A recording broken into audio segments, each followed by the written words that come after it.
Please like, share and subscribe sa ating channel mga lods. Kabanata 711, Treasure Identifying Golden Eyes. Pagkatapos lumabas ng isang araw, naghahanap si Yang Bo ng mga dahilan para hayaang manatili sina Yu Junyao at Hua Qingyan. Siya at si Lu Jiafei ay pumunta sa lungsod ng hindi kailanman gabi. Ang Night City ay matatagpuan sa isang malayong lokasyon, malayo sa urban area, ngunit pagkatapos ng mga dekada ng pag-unlad, sa paligid ng lungsod ay nabuo ang isang natatanging bayan. Sa pamamagitan ng peripheral residential areas, sa kabila ng isang gate na gawa sa bato, maaari kang ituring na pumapasok sa lungsod na hindi natutulog. Sa magkabilang gilid ng daluyan ng tubig, nagtayo si Yang Bo ng dalawang hanay ng mga bahay na gawa sa kahoy. Ang mga bahay na gawa sa kahoy ay may 3 palapag. Matanda na sila pero hindi magulo. Itinuro ni Hongyu ang 2 hanay ng mga bahay na gawa sa kahoy at sinabing, masyadong maaga kaming dumating. Ngayon ay hindi pa lumulubog ang araw. Kapag dumilim, ang mga pulang parol sa harap ng 2 hanay ng mga bahay na kahoy ay magliliwanag. Napakaganda. Ang pinakamahalagang bagay ay ang mga batang babae sa mga bahay na gawa sa kahoy ay lumabas, at ang mga oriole at mga swallow ay hindi mga espirito ng mga tao. Pagkasabi nito, tumingin si Hongyu kay Yang Bo. Dinala niya rito si Yang Bo noong nakaraan. Tumanggaw si Yang Bo. Noong nakaraan, dapat ay tinahak niya ang kalsada sa kabilang bahagi ng bahay na gawa sa kahoy. Bagamat narinig niya ang boses ni Yingyan, hindi niya ito pinansin at dumiretso. Tinanong ni Lu Jiafei si Hongyu, mayroon daw pangalan ng Garden of Nations. Malabo nang umiti si Hongyu kay Lu Jiafei. Napakabangis na alam mo. Pumunta lang tayo sa Asia na maaaring hatiin sa Silangang Asya, Timog Asya at Kanlurang Asya. Nandito na tayo sa Africa. 2 lang ang gusali. Kadalasan ay kakaunti ang mga tao. Tanging ang mga sumusubok ng bago o kung sino ang itim ang darating. Hongyu daw. Nagulat si Yang Bo, marami dito. Tumawa si Hongyu, ano ba itong lugar na ito? Ang pangunahing negosyo ay kasino. Paano magbulalas pagkatapos manalo ng pera? Paano magdiwang? Siyempre, narito ito upang may bulalas ang apoy. Mawala ng pera, mayroon ding galit, paano gawin? Papunta pa dito. Panipi. Itinuro ng guide ang mataas na gusali sa hindi kalayuan at sinabing, nandyan ang kasino. Ilang tao ang nawawalan ng kapalaran dito taon-taon. Natatakot ako na hindi mo alam kung ano ang gagawin kung hindi mo kayang bayaran ang lahat ng iyong pera. Siyempre, kailangan mong gamitin ang iyong asawa at anak na babae para masakop ang account. Sa ganitong paraan, mabubuhay ang buong gabing lungsod. Panipi, labis na nagulat si Yang Bo. Hindi niya inasahan na ang ganitong buhay na panuntunan ay dapat umiral dito. Gayunpaman, hindi ito magagawa, ngunit gawin din ang mas matatag na kumpiyansa ni Yang Bo, nais na puksay ng kanser na ito, dapat ay higit pa siya sa isa. Panipi, napakapamilyar mo sa lugar na ito kaya kailangan mong pumunta ng madalas. Hindi napigil ang magtanong ni Lu Jiafei. Sinabi ni Hongyu, paano ito? Hindi ako madalas pumupunta dito. Pagdating ko lang sa foreign friends, dito ko sila dadalhin. Napag-usapan ko na ang tungkol sa negosyo dati para mas marami pa akong makuha. Panipi, tumawa si Lu Jiafei. Hinayla niya si Hongyu at sinabing, wag mo nang isipin. Ayokong sisihin ka. I mean, pwede ba tayong bumaba at maglaro? It's a Garden of Nations. I've never seen it before. It's too maaga. Ikot muna tayo, tapos babalik tayo at babalik ulit. Sabi niya, lumingon si Lu Jiafei para tingnan. Hindi pa lubusang lumulubog ang araw. Napakaaga pa talaga. Tumanggaw siya at tumawa. Tumingin si Yang Bo, ang 2 tao at hindi na nagsalita. To be honest, curious din siya.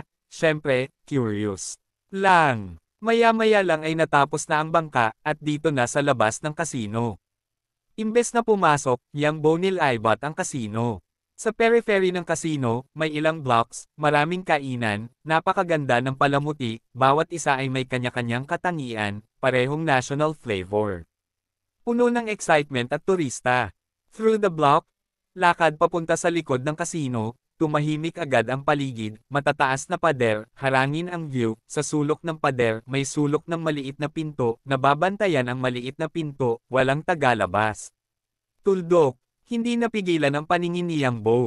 Ang kinang sa kanyang harapan ay dumaan, at ang sitwasyon sa labas ng pader ay lumitaw sa kanyang harapan. Sa pagtingin sa nakaraan, si Yang Bo ay natigilan. Ano ang lugar na ito? Mga slum. Ang makikita mo sa mga mata ay ilang shed na gawa sa simpleng kawayan, kahoy at bakal na nakasalansan at nasa panganib. Napakaliit ng lugar ng bawat shed, kahit ilang metro kwadrado lang. Kung may kama sa loob, wala nang ibang bagay. Karamihan sa mga kwarto dito ay walang laman.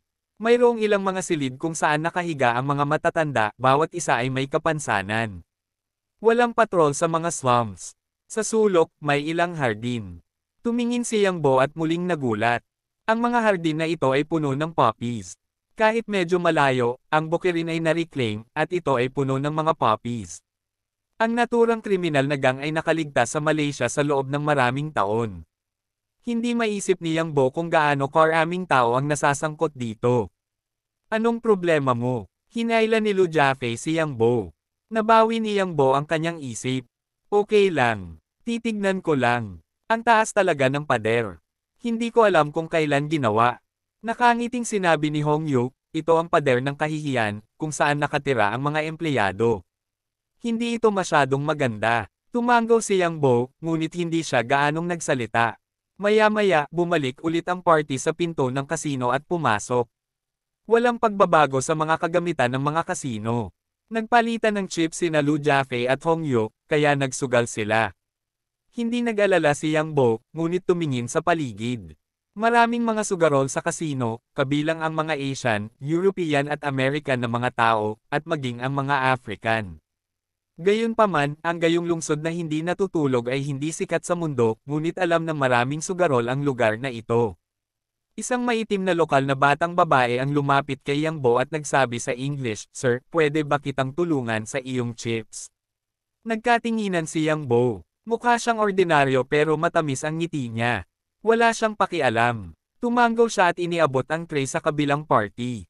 Pagdating niya sa mesa ng pagsusugal, naglaro si Yang Bo ng ilang laro sa kanyang kalooban. Natalo siya at nanalo. Wala dito ang isip niya. Iniisip niya kung paano ito babaliktarin. Walang Night City ang may mga bahid sa lahat ng dako. Kahit na sa opinyon ni Yang Bo, maaaring gamitin ang mga ito bilang ilegal na ebidensya, ngunit napakalinaw niya na mahirap talunin ang Walker gamit ang mga ito lamang. Mayroon lamang higit pang mga nakamamatay na kapintasan, at mayroong isang pagbaril sa kamatayan, kaya walang pag-aalala sa likod. Tila napansin nito na wala sa isip niya si Yang Bo. Hinawakan ng ate niya ang braso niya at pinunasan ito ng dalawang malambot na spot sa dibdib. "Sir, what do you think about?" Isa pang laro ay, napalingon si Yang Bo at tiningnan ito. Nang makitang natalo siya sa isa pang laro sa mesa, ngumiti siya. Hindi niya masabi na natalo siya sa kasino. Maraming tao natakot sa mga ito. Casual na binigyan ni Yang Bo ng chip ang kabilang panig, "Huwag kang mag-alala, sigurado akong mananalo."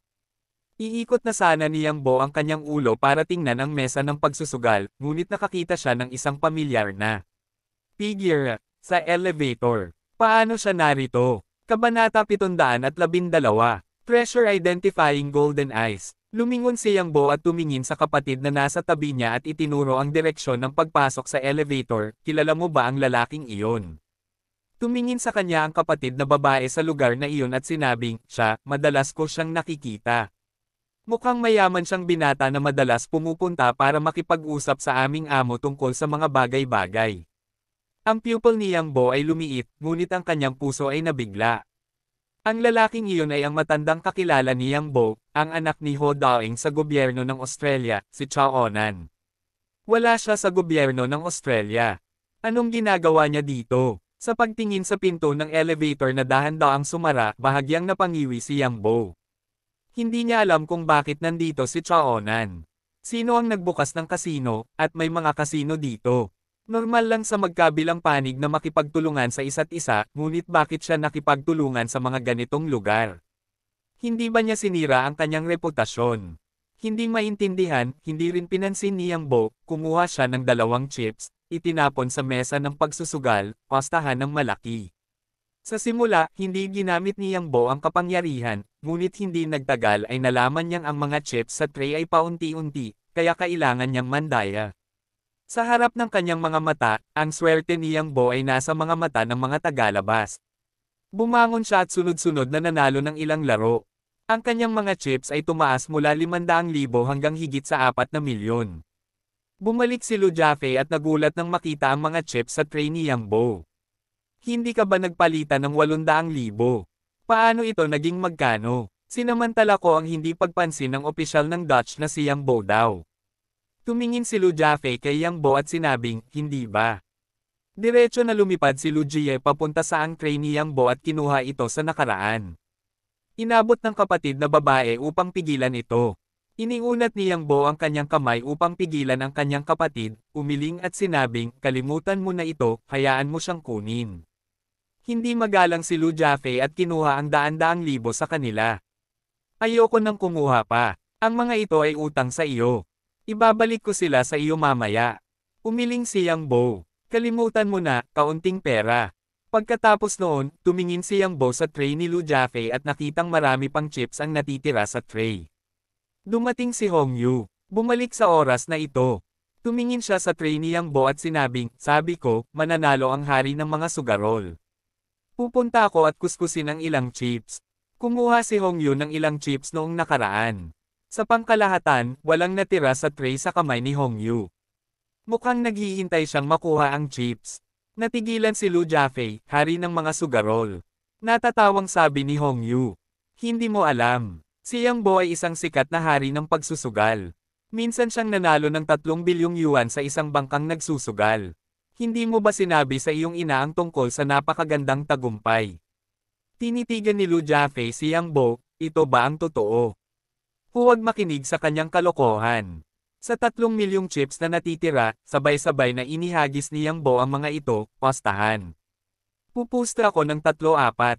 Nagulat si Lu Jiafei sa malaking panulat ni Yang Bo. May iniisip si Hong Yu. Tumingin siya kay Yang Bo sa masalimuot na paraan at tumingin sa paligid. Nandito lahat ang mga bodyguard ni Yang Bo, ngunit ang bilang ay napakaliit. Kung siya ay talagang baliw at nanalo ng bilyon, makakalabas pa rin ba sila? Bagamat mayroong maraming 3 milyong yuan, ang opisyal ng Dutch ay hindi man lang kumurap sa kanyang mga mata dahil napakaraming nakita niya. Nakita ng Dutch officer na tumaya na ang lahat. Inabot niya at itinaas ang takip. 3-4, malaki. Natigilan ang opisyal ng Dutch. Tumingin siya kay Yang Bo na 20 beses ang posibilidad. 3 milyon ay naging 60 milyon sa isang iglap. Nanlaki ang mga mata ni Lu Jiafei. Kumita ka ba ng 60 milyon? Si Hong Yu din ang unang pagkakataon na makakita ng ganitong uri ng eksena, gusto talaga maglaro ng malaki Maglaro malaki. Kasama mo kami Lu Jiafei humakbang at kinuha ang tray. Tutulungan kita. Tumingin sa kanya si Yang Bo at sinabing, okay.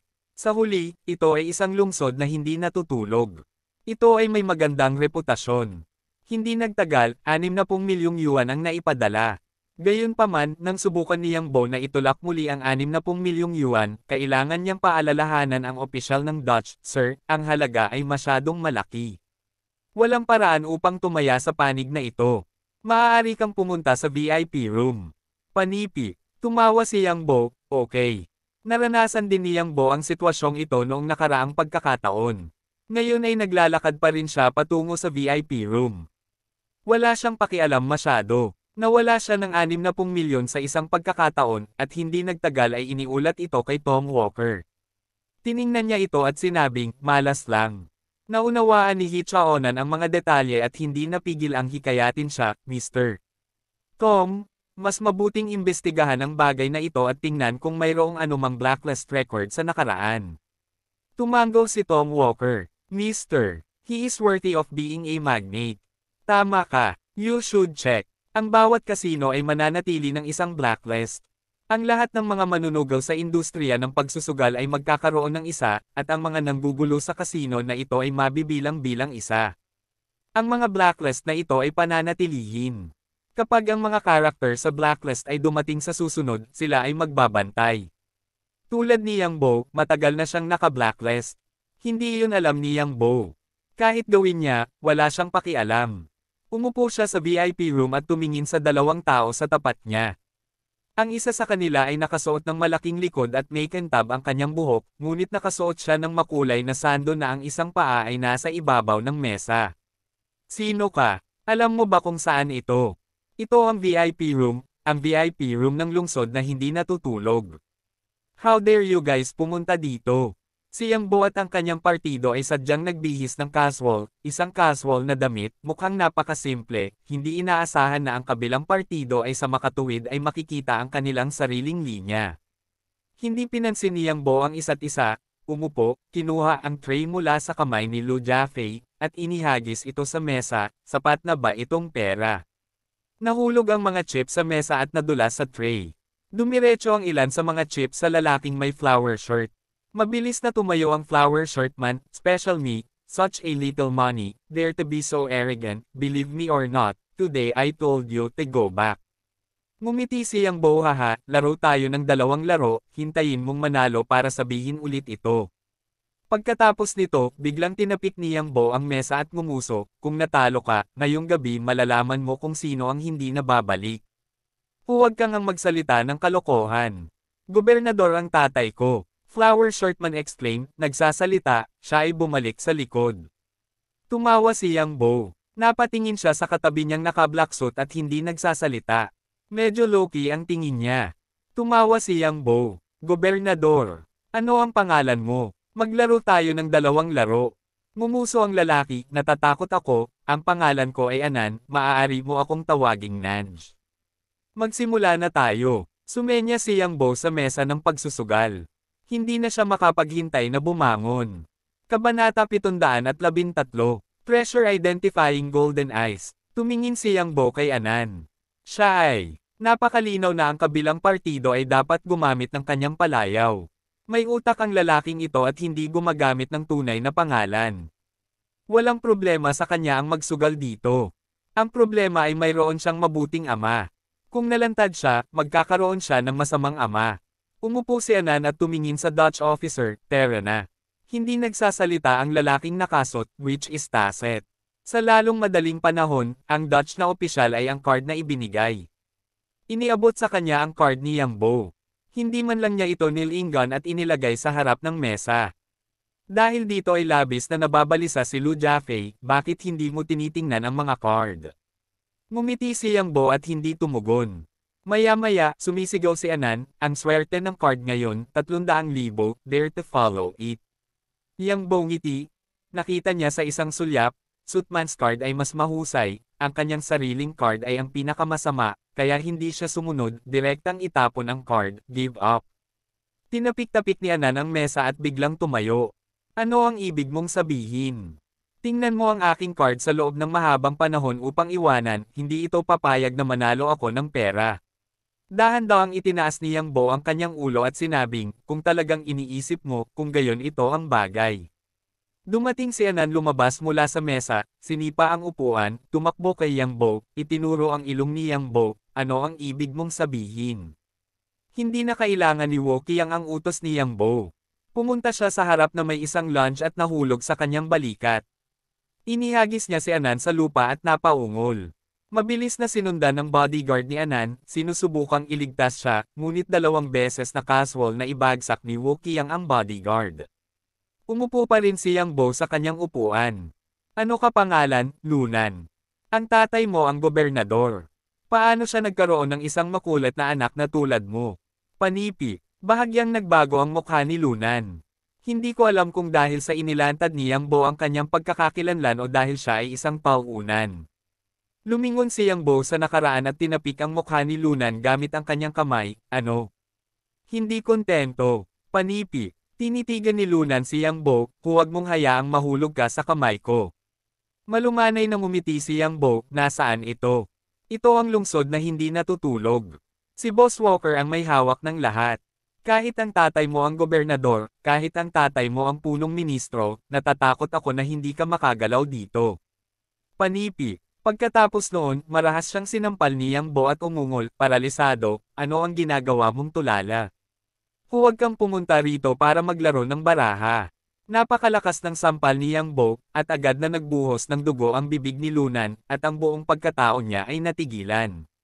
Sinundan ni Wokiyang ng isang sipa, hindi mabilis. Tumango lang si Lunan at tumingin, kay Yang Bo na may makamandag na mga mata. Malumanay na ngumiti si Yang Bo, walang pakialam sa lahat.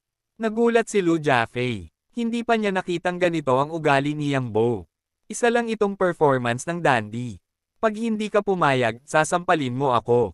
Tumingin si Hong Yu kay Yang Bo, ngunit sa tingin niya ay sinusubukan ni Yang Bo na hilahin ang puot sa lungsod na hindi natutulog. Kaya lang hindi maganda ang epekto. Kung tutuusin, walang karapatan ang gobernador na tanggalin ang lungsod. Maya-maya, nag-shuffle ulit ang table, this time, halatang nagulat ng sobra, walang nagsasalita. Ang swerte ni Yang Bo ay napakabuti. Mayroon siyang magagandang card sa kamay para sa ilang magkakasunod na laro. Napaka-straightforward din niya. Naglalabas siya ng 2 milyong yuan. Parang natatakot si Lunan pero sinusundan siya nito. Ang huling resulta ay hindi aksidente. Nanalo ng pera si Yang Bo. Di nagtagal, pagkatapos ng 5 laro, nanalo si Yang Bo ng higit sa 30 milyong yuan, at ang kanyang mga chip ay halos 100 milyong yuan. Ganoon pa man, hindi niya itinaas ang kanyang taya, dahil kailangan niyang alagaan si Lunan, at ang kabilang panig ay kumuha ng higit sa 20 milyong yuan.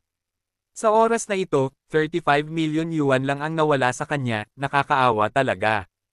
Isa pang laro ang natalo, si Lunan ay walang chips. Tumingin siya sa Dutch officer at sinabing, gusto kong gumawa ng IOU. Tumingin si Higuan kay Lunan at sinabing, magkano?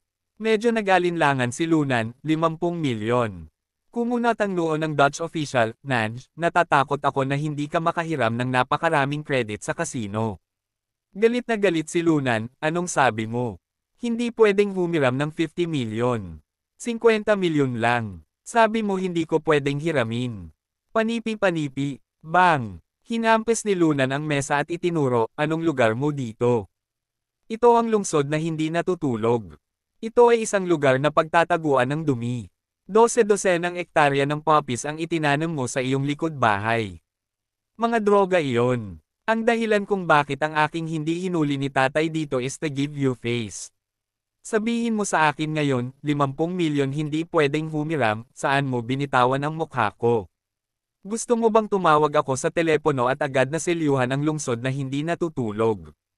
Hindi ko akalain na may respeto pa pala ang officer niya. Nang marinig niyang natapos si Lunan, tiningnan niya ito ng masama, Kuya Nan, natatakot ako na wala kang masyadong lakas. Gusto kong makita kung paano mo sinakop ang lungsod ng hindi kailanman gabi. Galit na galit si Lunan, at nanginginig sa galit.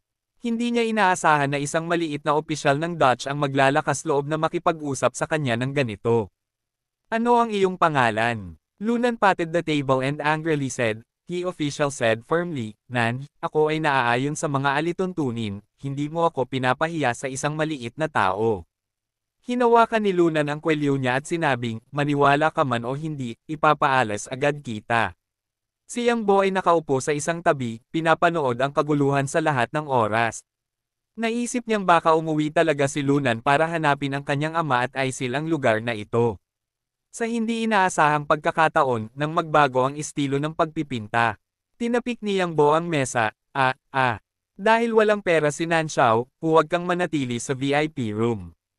Kung may kinalaman ka dito, dapat mong i-seal ito, at kung dapat mong i-dismiss ito, you can handle it as you like. Galit na tumingin si Lunan kay Yang Bo, anong pangalan mo? Ang pangalan niya ay Yang Bo.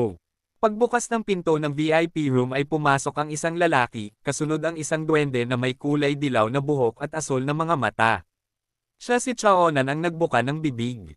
Tumingin siya kay Yang Bo at sinabing, Mr. Yang, matagal na kitang hindi nakikita. Hindi ko inaasahan na dito kita makikita. Tiningnan ni Yang Bo si Chaonan, at pagkatapos ay tumingin kay Tom Walker.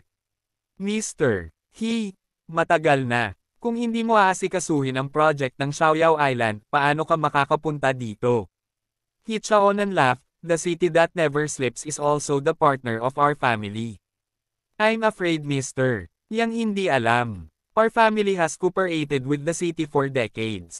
Nilinggan ni Yang Bo ang kanyang ulo at tumingin kay Tom Walker. Mr. Tom, you can't be a night city. Kung hindi pumayag ang mga tao, tatatakan nila ang lungsod mo.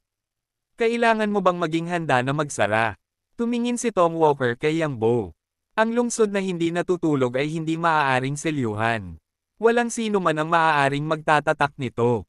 Pagkatapos noon, tumingin si Tom kay Yang Bo, at pinaalalahanan siya ni Chaonan na natagpuan nila ang talaan ng blacklist ni Yang Bo.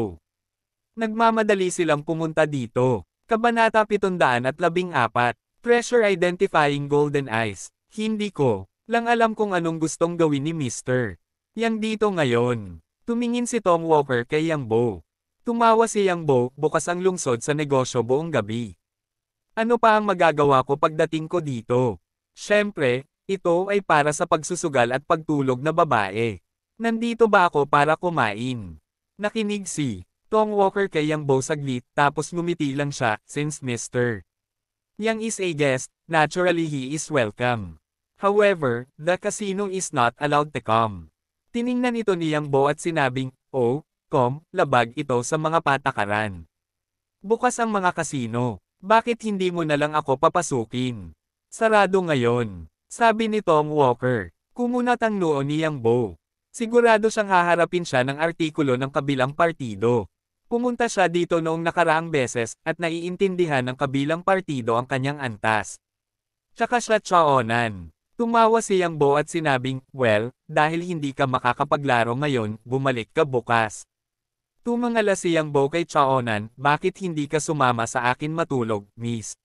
Siya Chaonan gas baluktot na ilong, ako ay mas malaki kaysa sa iyo, tumawag sa akin maliit siya snorted, sana Mr. Yang ng isang magandang panaginip.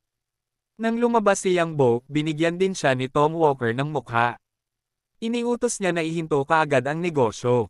Kung nagsara lang siya ng isang gabi, aabot sa 10 milyon ang kawalan sa kanya. Siyempre, kung hindi siya nagsara, malamang na mas mataas pa ang kawalan na dulot ni Yang Bo. Lumabas si Yang Bo at talagang pumunta sa garden para maglaro. Pinapanood si Yang Bo na umalis, tumingin si Tom Walker kay Lunan, itatatakan mo ba ang lugar na ito? Nagulat si Lunan. Narinig niya ang kilabot ng duwende. Hindi po Mr. Tom, nagbibiro lang po ako. Pagkatapos noon, natisod si Lunan sa labas. Si Tom Walker ay nakatingin sa huli. Dato, kamusta? Si Dato ang kaninang tahimik at nakadamit. Sa wakas lumipat ang Dato. Maganda ang level niya, pero naniniwala ako na mananalo ako sa kanya. Idiniin ni Tom Walker ang kanyang kamay. I'll arrange you in the VIP room. Winning money is one aspect. Ang pinakamahalaga ay kilalanin natin ang sarili natin at kilalanin ang kalaban. Kung sasabihin mong kaya mo siyang manalo, baka hindi mo alam ang past record niya, halika bukas. I will arrange another person and hope you can win him together. Napatingin si Dato kay Tom Walker. Naisip niya na sinusubukang tanggalin ni Tom si Yang Bo dahil gusto niya itong tanggalin. Pero hindi niya alam na wala siyang tiwala sa sarili niya. Kailangan niya ng oras upang ayusin ang iba pang mga eksperto na pumunta. Ito ay nagparamdam sa kanya ng labis na insulto. Mr. Tom, kaya ko na. That you do. Hindi siya kayang pigilan ni Tom Walker. Tumalikod siya at lumabas. Close business tonight. Humanda ka. Sa labas ng kasino. Tumango si Chaonan, ang Dato ay ang hari ng Southeast Asian gamblers. You can find a king of gamblers from Dark Vegas tonight. It should be about the same. Ito ang resulta ng kanilang mga talakayan habang nasa daan. Sa pagharap sa mga masters gaya ni Yang Bo, hindi na sila makapaghintay na mamatay at kailangang lumaban. Gayunpaman, hindi kailanman naisip ni Tom Walker na ang layunin ni Yang Bo ay hindi lamang para kumita, ngunit upang pumunta para sa buong gabing lungsod. Naglalakad sa hardin ng mga bansa, si Lu Jiafei ay nasa sabik sa isang malakas na aroma.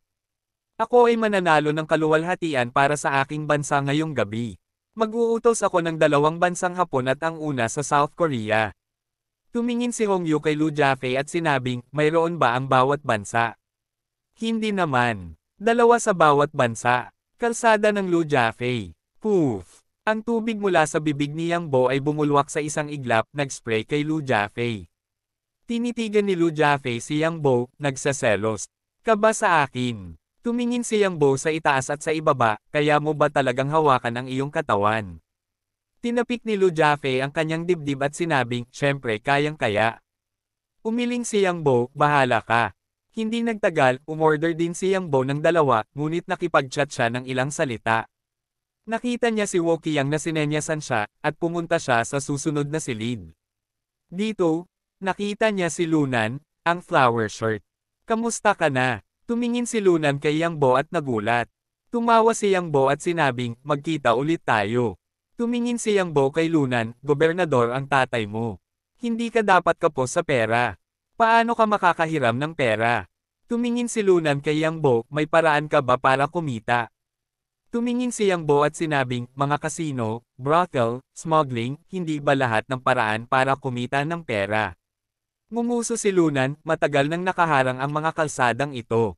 Tumingin si Yang Bo kay Lunan, block. Ito ang lahat ng mga bagay na ginagawa ng Night City. Paano natin matitiis ang pakikialam natin? Timog daan. Nagkunwaring nabigla si Yang Bo. Napakalakas ba ng lungsod? Nakaharang sa daanan mo. Tumanggaw si Lunan, oo, napakalakas ng lungsod. Nag-alinlangan si Yang Bo, wala ka bang ideya? Ano sa tingin mo? Timog daan. Ngumiti si Yang Bo. Tinitigan niya si Lunan at hindi nagsasalita.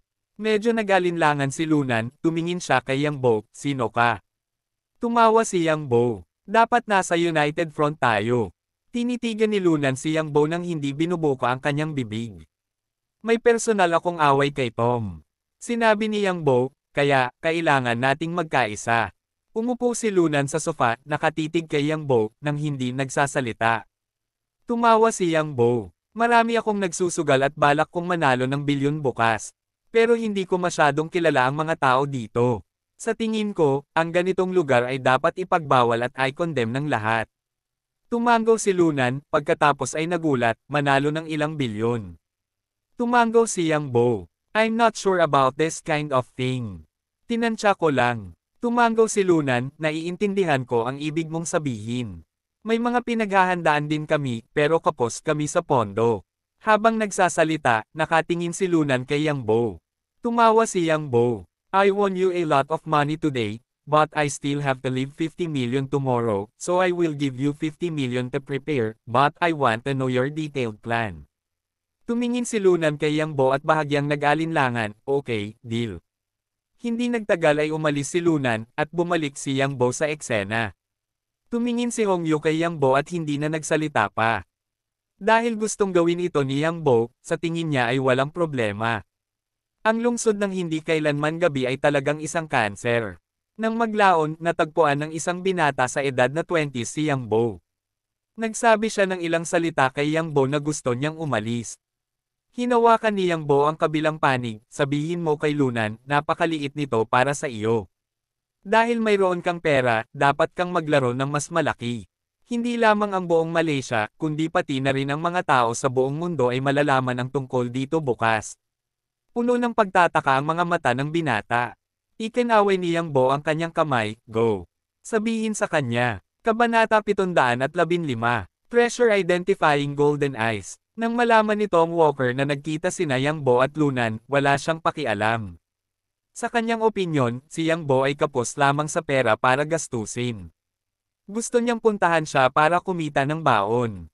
Hindi mapigilan ni Hichaonan na hikayatin ang isang pangungusap, mag-ingat sa pangalan ni Yang, tiyak na hindi ganoon kadali ang kanyang layunin. Ikinaway ni Tom ang kanyang kamay. Okay lang. Makakasiguro ka. Tumingin si Chaonan kay Tom. Alam niya na ang pamilya ng Walker ay nagtatrabaho ng husto sa Malaysia sa loob ng mga dekada, at naging mapayapa. Natural, hindi inakala ni Tom na ang isang estranghero ay makikipaglaro kay Yang Bo. Tumingin si Tom Walker kay Chaonan at sinabing, ginagawa mo ang Xiaoyao Island kamakailan. Hindi ito kalayuan sa akin. Umiling si Chaonan. Tom, makatitiyak ka na ang Xiaoyao Island ay hindi magkakaroon ng labis na impluensya sa iyong panig. Hindi magkakaroon ng Night City mode. Maraming shareholders ang hindi sasang-ayon sa pagkakaroon ng mga brothel. Tumanggaw si Tom Walker. Okay lang. Hindi naman dapat ganoon kalaki. Napakaganda ng mga kalakal na ipinadala mo kamakailan. Paano mo ito nakuha? Tanong ni Tom Walker. Hichaonan waved his hand. Ang mga ito ay hindi nais na tanungin mo ako, at pagkatapos ay ibibigay ko sa iyo ang aking bahagi ng pera sa hardin ng mga bansa. Tumawa si Tom. Huwag kang mag-alala. Hindi ako nawala ng kalahating sentimo sa iyo sa ating pagtutulungan nitong mga taon. Isang gabi ang lumipas sa isang iglap. Nagising si Yang Bo at natagpuan ang kanyang sarili na nakahiga sa silid, hindi kalayuan sa sofa, ay nakahiga isang magandang babae. Naalala niya na hindi siya bumalik kagabi at tumira sa syudad ng walang gabi. Upang hindi mapuko ang anumang pagdududa, nakahanap din siya ng isang binibini, ngunit bago siya humiga ay hinatid niya ito sa sofa para matulog. Bahagyang umiling si Yang Bo. Medyo hindi makatao. Mukhang aware ito sa kilusan dito. Nagising ang dalaga. Puno ng luha ang mukha niya. Tila siya ay umiyak sa kalagitnaan ng gabi. Tumingin siya kay Yang Bo at sinabing, gising ka na. Tumanggaw si Yang Bo, medyo nag-aalangan, paano ka makakapagtrabaho dito? Saglit na natigilan ang babae at hindi nagsalita. Nagkatinginan si Yang Bo. I mean, kahit gawin mo ito sa China, dapat mas malaki ang kita kaysa sa Malaysia. Bakit mo gustong pumunta dito? Tumingin ang babae kay Yang Bo. Siya ay maganda, may luha sa kanyang mga mata, ngunit hindi ito nakakaapekto sa kanyang kagandahan. Sa kabaligtaran, mas nakakaawa siya. Na-abduct ako. Noon, sinabi sa akin ng kaibigan ko na mataas ang sahod at mataas ang sahod sa ibang bansa. I can earn 20,000 yuan a month. Sinundan ko siya at hindi ko inaasahan na dadalhin ako dito. Ang babae ay nagbubukas ng isang paraan, kapag nagsasalita, ang ekspresyon ng mukha ay walang ekspresyon, parang manhid na. Nagkatitigan si Yang Bo, hindi ka voluntaryo. Ang babae ay hindi tumugon, naiinip na paraan, kalimutan mo ito, hindi ka nagtatanong, gayon pa man, hindi mo ako maaalis, kahit na ito ay tanungin ay walang silbi din. Tiningnan ito ni Yang Bo. Paano mo malalaman na hindi pwede? Tumingin ang babae at nagulat. Tumawa si Yang Bo.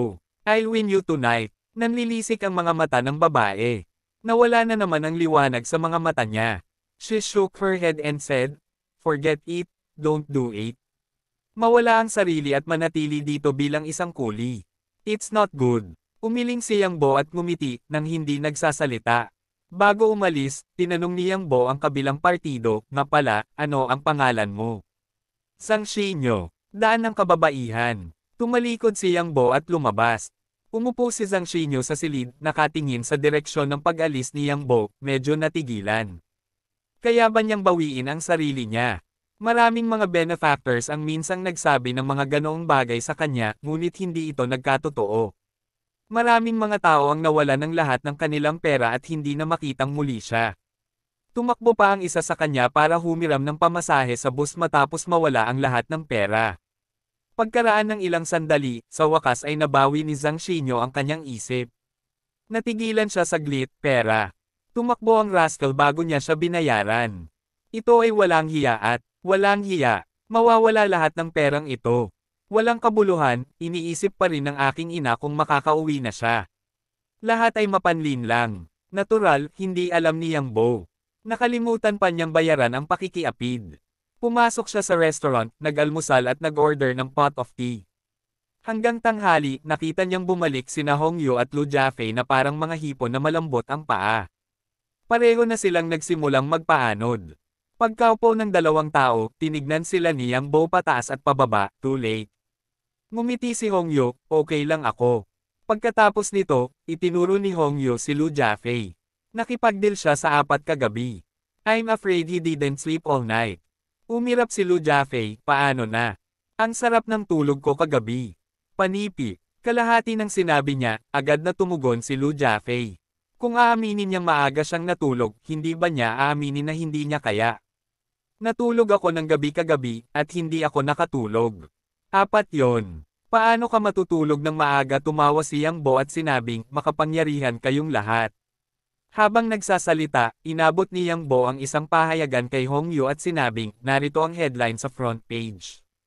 May isang balita, you can have a look at it. Labis na curious si Hongyu. Kinuha niya ang dyaryo at tinignan ito. It was the Nanyang Business Daily, the oldest and most wide-circulated Chinese newspaper in Malaysia. Sa headline ng front page, hindi napigilan ni Hongyu na basahin ang isang artikulo, tandaan ang kanser ng Malaysia, bisitahin ang lungsod na hindi natutulog. Binasa ni Hongyu ang headline ng balita at laking gulat niya, dyaryo ba ito ngayon? Tumanggaw si Yang Bo at sunod-sunod na iniabot ang ilang pahayagan. Pwede kang tumingin. Nabasa ni Hong Yuang, Malaysia Ngayon, Malaysia Vanguard, at Guanghua Daily.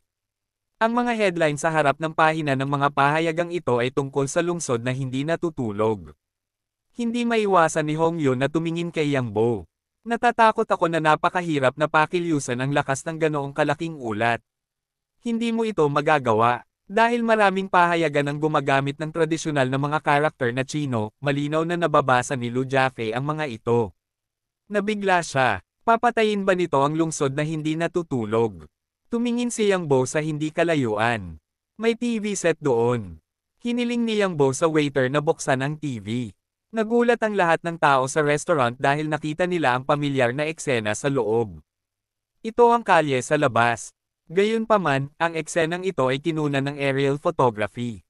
Hindi lamang mga eksena sa kalye, kundi pati na rin ang mga malalaking poppies sa likod bahay. Nagulat ang lahat. Kitang-kita namin ang eksena sa harapan namin at lalo pa ang sitwasyon sa loob ng pader ng courtyard. Walang inaasahan na ang poppy ay nakatanim sa loob. Ibinuka ni Hong Yu ang kanyang bibig at lumingon upang makitang walang gaanong reaksyon si Yang Bo. Hindi niya napigil ang sabihin, alam mo ba ang lahat ng mga bagay na ito? Tumawa si Yang Bo at hindi na nagsalita.